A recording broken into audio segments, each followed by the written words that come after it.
بسم الله الرحمن الرحيم.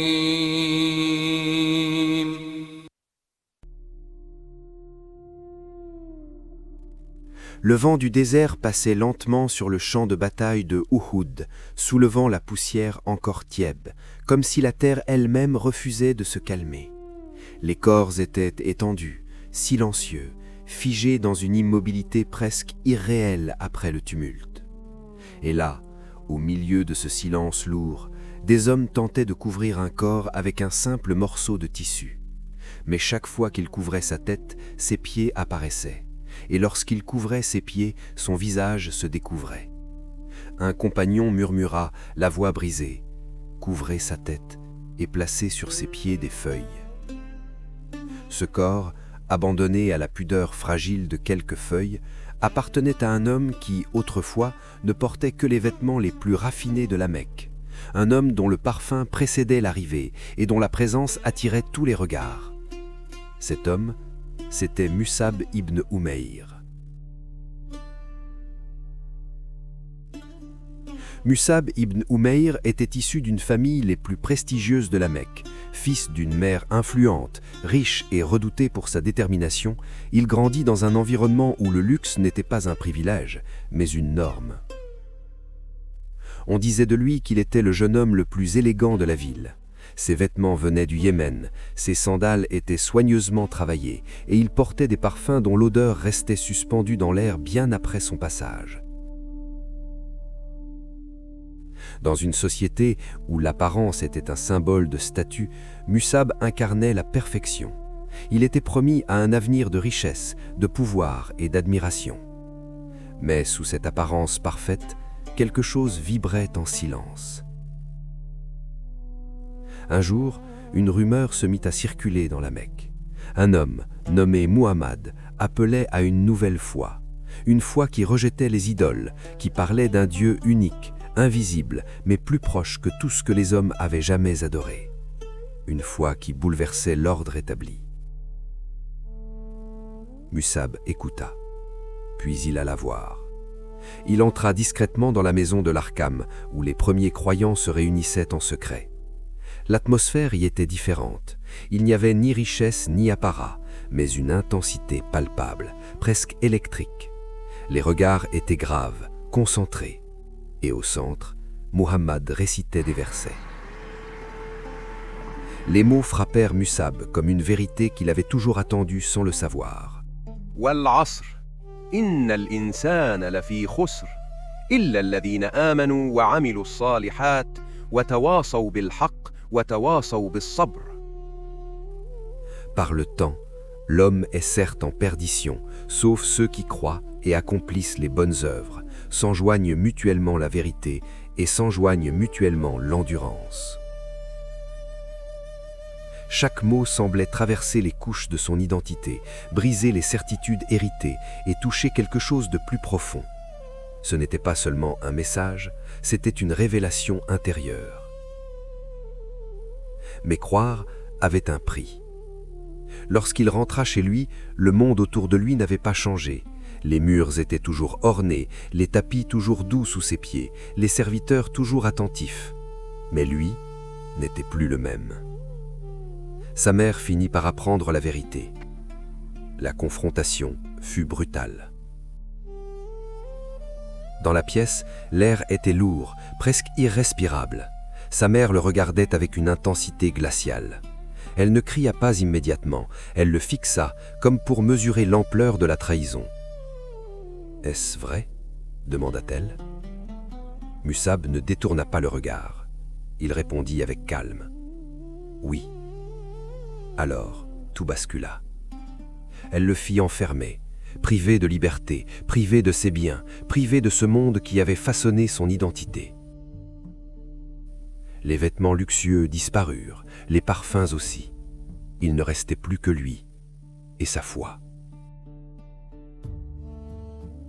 Dans l'obscurité de sa captivité, une lutte silencieuse faisait rage. Il avait tout à perdre, sa famille, son statut, son confort. Est-ce raisonnable? Est-ce supportable? Mais la vérité, une fois entré dans un cœur sincère, ne recule pas. Musab finit par s'échapper, amaigri, affaibli, transformé. Ceux qui le virent après sa fuite eurent du mal à le reconnaître. Son corps portait les traces de la privation, et ses vêtements n'étaient plus que des tissus simples, presque usés. Un jour, en le voyant, le prophète détourna légèrement le regard, non pas par rejet, mais par émotion. Et il dit, avec une profondeur qui traversa tous les présents, « J'ai vu Musab à la Mecque, et il n'y avait personne de plus favorisé par ses parents que lui. Puis il a abandonné tout cela par amour de Dieu et de son messager. » Ces mots étaient un témoignage, une reconnaissance, une élévation. Mais l'histoire de Musab ne faisait que commencer.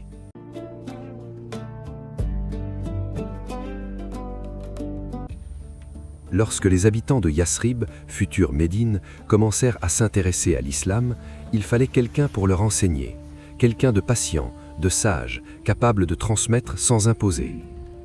Le choix se porta sur Musab.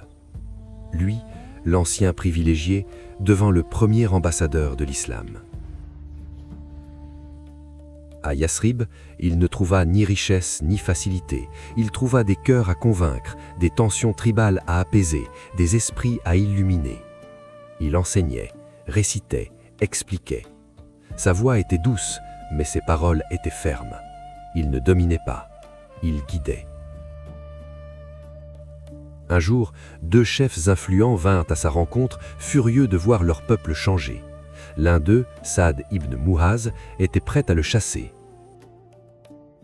Mais Musab ne répondit ni par la colère ni par la peur. Il dit simplement « Pourquoi ne t'assieds-tu pas et n'écoutes-tu pas? Si ce que tu entends te plaît, tu l'acceptes, sinon nous nous retirerons. » Il récita. Le silence tomba. Quelque chose changea. Et ce jour-là, non seulement ces hommes acceptèrent l'islam, mais toute une ville bascula progressivement. Lorsque le prophète arriva à Médine, le terrain était prêt. Et derrière cette transformation, il y avait un homme, Musab. Puis vint le jour d'Uhud. Le ciel était chargé, le sol tremblait sous les pas et l'air vibrait d'une tension presque palpable. Les cris, le choc des armes, la confusion, tout se mêlait dans un chaos total. Musab portait l'étendard. Dans une bataille, le porteur de l'étendard n'est pas un homme comme les autres, il n'est pas symbole. Tant qu'il tient, l'espoir tient. Les ennemis le visaient. Un homme s'approcha et lui trancha la main droite. Musab ne lâcha pas. Il prit l'étendard de la main gauche. Une seconde frappe, sa main gauche fut coupée. Alors, dans un geste ultime, il serra l'étendard contre lui avec ce qui lui restait de force. Et il récita « Muhammad n'est qu'un messager. Des messagers sont passés avant lui. S'il mourait donc, ou s'il était tué, retourneriez-vous sur vos talons ?» Ces mots, dans la douleur, dans le sang, dans l'instant où la vie vacillait, n'étaient pas seulement une récitation, c'était un message, une transmission, une fidélité absolue. Puis il tomba. Lorsque la bataille prit fin, ils le retrouvèrent. Celui qui avait connu le luxe extrême quittait ce monde sans même avoir de quoi couvrir son corps. Le tissu pour le couvrir était trop court. Mais en réalité, il n'avait rien perdu. Il avait tout transformé. Musab ibn Umayr n'était plus le jeune homme parfumé de la Mecque. Il était devenu une lumière, une preuve vivante que la foi peut redéfinir un destin, que le sacrifice peut élever un homme bien au-delà de ce que le monde peut offrir. Et dans le silence du désert, alors que le vent recouvrait lentement les traces de la bataille, son histoire restait indélébile. Merci d'être resté jusqu'au bout. Si cette vidéo vous a éclairé, n'hésitez pas à vous abonner dès maintenant pour ne rien rater. Et cliquez sur les vidéos affichées pour continuer à explorer. Portez-vous bien et à très bientôt.